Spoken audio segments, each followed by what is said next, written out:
Hello, hi. This is Push. Marcus Pearson. Debuting poem today. It's called Within Me. Basically, it's about being closer to God. But how can I be closer to God if I'm sitting there lusting over women? I want to be married. The goal is to be married, but how can I be married and closer to God, have spiritual connection with that, if I'm sitting there lusting after every female I see? So it's like a battle within myself. Okay, here we go. Let me tell you about this beast within me. On one side of me there's the G-O-D.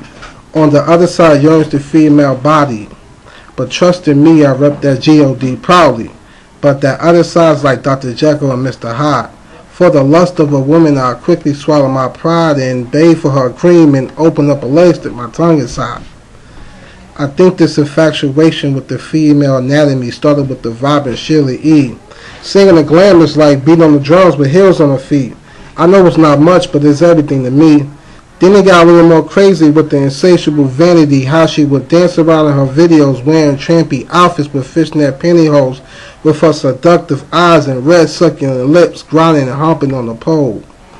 I can recall one day, not like a day like this, but when the weather was cold and the night was filled with mist, I ran over to a friend's pad to tell her about this beast within me I have. She didn't take me serious. In fact, she called me delirious. She started laughing and asked, was I joking? I replied, I'm not acting. She asked, if you can describe this beast you have inside, describe what it would be like. I told her in the studio playing the role of Ike, but not the abusive type, but to where the sex is much meaner, with my hands firmly around her neck, ripping off her panties with me in between Tina, knocking everything on the floor, sucking on her flesh like Billy Bob Thornton and Monsters Ball. How she teased Billy, rubbing on Billy's knees, then how Billy had Holly on her knees, begging Billy please to satisfy her sexual needs. I snapped out of my daydream to my friend consoling me. As she went to turn on some songs, I took a look to what she had on. On this woman's frame had this tattoo on her lower back with the name Sinful Jane.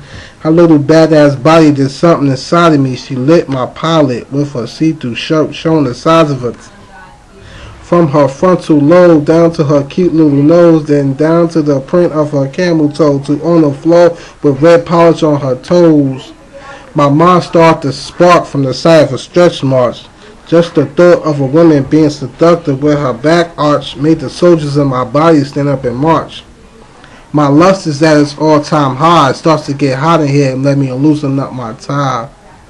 My eye pupils start to change shape. My heart speeds up at an alarming rate. Oh, please God, don't let this beast within me seal my fate. So my dreams are living so peaceful and serene, of having God on one side of me and a wife to be, hopefully, is my harsh reality. So does it seem that I'm living a bad dream, so it makes me want to jump inside the washing machine and shake my soul clean. So I tell God that I'm in this to win this. I'm going to fight this until I'm finished or till all my sins are diminished, even if this beast within me only lasts for 4 minutes.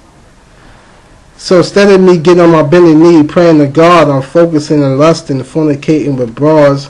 Instead of me keeping my faith in God, I'm down here trying to keep it real with y'all instead of perpetrating a fraud. So in the end, I'm hoping that the Lord can feel my sinceres in the air up there.